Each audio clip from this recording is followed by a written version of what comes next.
françaisdanslemonde.fr, la première plateforme multimédia d'aide à la mobilité internationale. Bienvenue sur notre podcast. Je suis Gauthier Seyss et j'ai le plaisir de vous inviter à Brooklyn, direction New York, pour y retrouver Margot de Noiron.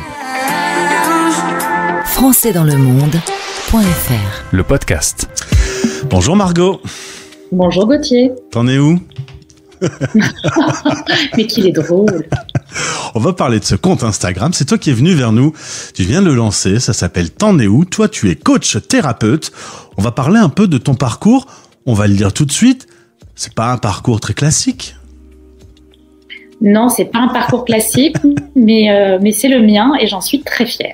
Tu es originaire de Bordeaux, non de Paris, mais tu es né à Bordeaux quasi par erreur. Tu m'as dit, alors ça, je sais pas trop pourquoi, mais en tout cas, tu es né à Bordeaux. Tu grandis à Paris, tu fais des études de plaisir. Tu m'as dit, tu es fan de tout ce qui concerne le littéraire. À 22 ans, tu as fait la Sorbonne, tu t'ennuies un peu, et là, te vient une idée. Premier coup de théâtre. Tu te dis, tiens, je serais bien reporter de guerre. C'est quand même incroyable de se dire, quand on est une jeune fille de 22 ans, blonde, yeux bleus, moi, je vais aller sur un terrain de guerre. Comment ça t'est venu? Ça m'est venu parce que j'avais la curiosité de voir s'il y avait une autre Margot, une Margot à l'opposé de Paris rive gauche, en dehors de ses livres et de la bibliothèque, mais aussi des happy hours. Et je pense que je pouvais rarement prendre un cas aussi opposé en partant sur un terrain de conflit. Résultat, c'est l'Afghanistan qui va te recevoir. Tu obtiens ton visa, tu pars avec $100. Ton père te dit, tu es une Barbie qui s'en va en guerre. C'est un bon résumé, finalement. Oui, j'aime beaucoup. Je pense qu'il l'a dit sans aucune méchanceté. C'est pour ça que je le répète aussi, parce que je la trouve très drôle, et puis très, très synthétique. Alors, quand on quitte Paris, qu'on se retrouve en Afghanistan, tu y fais quelques divers métiers. Dans des boîtes de production, enfin pas que, plusieurs vies différentes. En tout cas, tu rencontres beaucoup de gens. C'est peut-être quand même l'occasion, cette fois-ci, de sortir complètement de sa zone de confort. Tu as vraiment eu l'occasion de découvrir qui t'étais. Oui, plus que ça, puisque vraiment ma trajectoire, finalement, elle commence à Kaboul et elle continue jusqu'à ici, Brooklyn. J'ai changé vraiment ma zone de confort puisque je me suis retrouvée à interviewer les anciens talibans qui étaient maintenant au gouvernement. Je me suis retrouvée sur des projets aussi fous que impactants, d'amener du divertissement dans les foyers afghans à travers des sitcoms et des émissions télé. Et c'est vrai que je trouve que parfois la vie a beaucoup plus d'imagination que la fiction. En tout cas, dans mon cas, elle m'a beaucoup surprise, cette vie-là. C'est ma citation à moi. La vie a plus d'imagination que n'emportent nos rêves. C'est de Ridley Scott, mais je me le suis accaparé. C'est vrai que, notamment quand on cherche un petit peu, on trouve. Résultat, après 3 années passées en Afghanistan, tu vas rentrer un peu à Paris, mais ça va pas durer longtemps. Tu repars pour Dubaï pendant 1 an pour travailler dans la boîte de prod qui t'avait déjà fait bosser lorsque tu étais en Afghanistan. Il va y avoir l'amour, puisque tu rencontres ton mari en Afghanistan, tu le retrouves à Dubaï, et là, lui, alors que vous commencez votre vie de couple, il est muté au Brésil. Au bout de quelques mois, tu décides de le rejoindre, et là, tu deviens conjoint suiveur, comme beaucoup disent. Chez nous, on dit conjoint accompagnateur. Alors là, c'est un changement de programme, puisque tu te retrouves être Madame 2 au bout du monde. Oui, c'est un vrai changement de programme, Gauthier, c'est tout à fait ça, puisque pour moi, finalement, l'initiative, j'ai l'impression, ne m'appartient plus, comme le nom sur ma carte bleue n'est plus le mien, et je le vis très mal, puisque j'ai un début de vie d'expat, finalement, extrêmement individuel. Je suis portée par... certains diraient du courage, moi je pense que c'est une certaine folie, en tout cas une grande curiosité. Et puis tout d'un coup, je dois aller dans un pays pour répondre à la carrière de quelqu'un d'autre. Et c'est vraiment pas facile. Et pourtant, c'est ce challenge-là qui va m'inspirer après ma seconde vie professionnelle. Alors cette seconde vie, ce sera donc d'être coach et d'accompagner des femmes expats dans les grandes décisions de vie. Quand j'ai commencé l'interview en te disant t'en es où, c'est une bonne question finalement, parce que t'en es où, c'est t'en es où professionnellement, t'en es où dans ta vie sentimentale, t'en es où avec les enfants, t'en es où, c'est très vaste, ça ouvre beaucoup de choses. Et toi, tu aimes accompagner des gens qui se posent peut-être la question de savoir où ils sont. Oui, d'ailleurs, je dis souvent ça, c'est marrant. Je dis souvent que le coach, c'est comme un GPS. Au début, on commence en parlant d'un objectif, donc c'est comme si on rentrait une destination dans notre GPS. Et moi, en fait, je suis ce support-là. Mais tout le reste doit venir de la personne en face, parce que j'ai l'impression que plus la solution appartient à la personne que j'accompagne, plus il va adhérer à cette solution-là. J'accompagne des femmes parce qu'encore aujourd'hui, il y a plus de 90% de ces conjoints accompagnateurs, je vais reprendre ton lexique à toi. Avec plaisir. Qui sont des femmes, sauf qu'à la différence près, c'est qu'en 2024, ces femmes-là, elles ont eu accès aux mêmes études supérieures et à la même carrière que les hommes. Parfois, ce sont des médecins, des avocates, des chefs d'entreprise, des directrices de communication ou de marketing avec une très belle carrière dans des grosses boîtes. Donc le sentiment de sacrifice est beaucoup plus lourd que dans l'âge d'or de l'expatriation qu'on situe dans les années 80-90 où ces femmes-là finalement étaient des femmes au foyer à l'étranger. Elles laissent leur boulot en France, elles doivent se réinventer. Elles doivent s'occuper des enfants. Au passage, toi, tu as eu des jumeaux au Brésil. L'aventure de l'expatriation s'est poursuivie en 2020 à Madrid, où vous êtes resté quelques mois. Puis, en 2021, vous avez pris la direction de New York, avec l'arrivée d'un troisième enfant. Résultat, les enfants, ils ont connu du portugais, ils ont connu du français, ils ont connu de l'espagnol et aujourd'hui de l'américain. Ça leur fait un sacré parcours.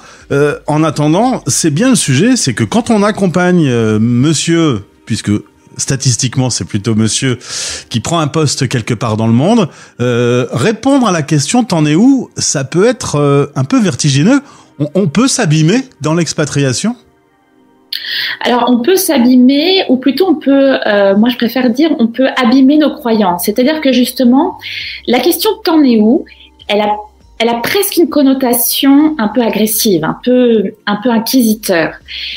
Et finalement, ces femmes-là, elles peuvent vivre un certain malaise face à leurs valeurs, mais aussi face à leurs croyances, c'est-à-dire à leur éducation, de se retrouver sans métier, c'est-à-dire pour elles sans l'identité professionnelle. Et ça, c'est le regard des autres. C'est celui de la mère qui pensait que sa fille allait faire une grande carrière. C'est celui des copines qui, elles, sortent de réunions sur leurs talons et qui disent « Ah, mais oui, c'est vrai que toi, t'es libre pour le déjeuner puisque tu ne fais rien. » Tu fais rien, bah voilà. Et voilà. Et alors, le coup peut être assez difficile puisque si on se pose la question « T'en es où ?» et qu'on ne sait pas trop y répondre, c'est qu'il faut vraiment t'appeler. Ah, oui, merci Gauthier. En fait, moi, j'accompagne dans 3 moments. J'accompagne, et ça, c'est génial de le faire, et ça se fait trop peu, quand on sait qu'on va partir vivre à l'étranger. Et là, je parle toujours de ces femmes-là, et là, on peut faire quelque chose. On peut déjà préparer leur moment d'expatriation pour déjà tourner l'expatriation comme une opportunité. C'est ça. Je te coupe parce que tu m'avais dit, l'idée c'est de passer de ce sentiment de sacrifice à une opportunité. C'est-à-dire, quitte à le faire, autant que ça serve clairement à moi, quoi. Ouais, exactement. Je crois qu'on est beaucoup à avoir entendu de ces femmes qui donc partent pour 3-4 ans à l'étranger pour accompagner la carrière de leur époux, avoir entendu cette phrase. Finalement, puisque c'est que 3-4 ans, je vais mettre ma vie entre parenthèses. Ah ouais, une phrase affreuse, ouais.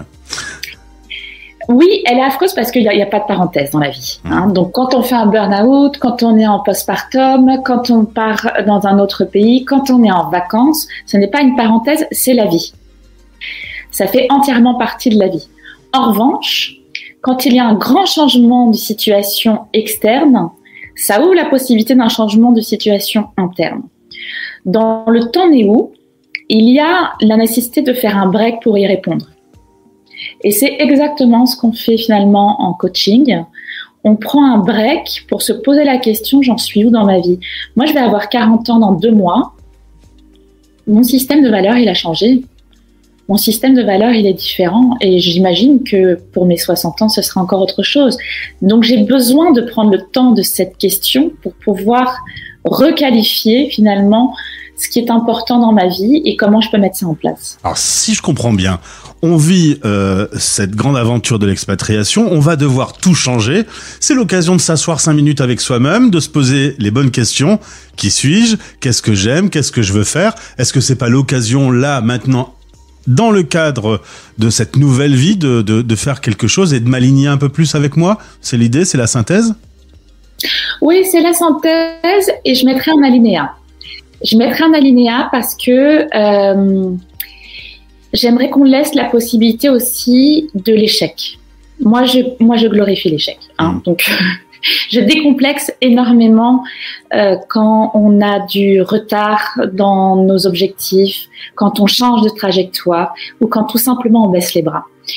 Il y a quelque chose de difficile dans le coaching et encore plus dans le coaching d'expat, c'est cette idée à chaque fois qu'on doit aller vers un objectif, vers un accomplissement de soi-même. Il y a une phrase que je déteste, qui est très à la mode dans mon domaine d'activité, c'est la meilleure version de soi-même. Je trouve ça extrêmement pressurisant, c'est-à-dire qu'on devrait toujours être dans l'amélioration de soi. Et quand on est expatrié, on va beaucoup se comparer aux autres parce qu'on fait partie maintenant d'une communauté. Donc évidemment, ça restreint nos comparaisons et ça nous fait encore plus de mal.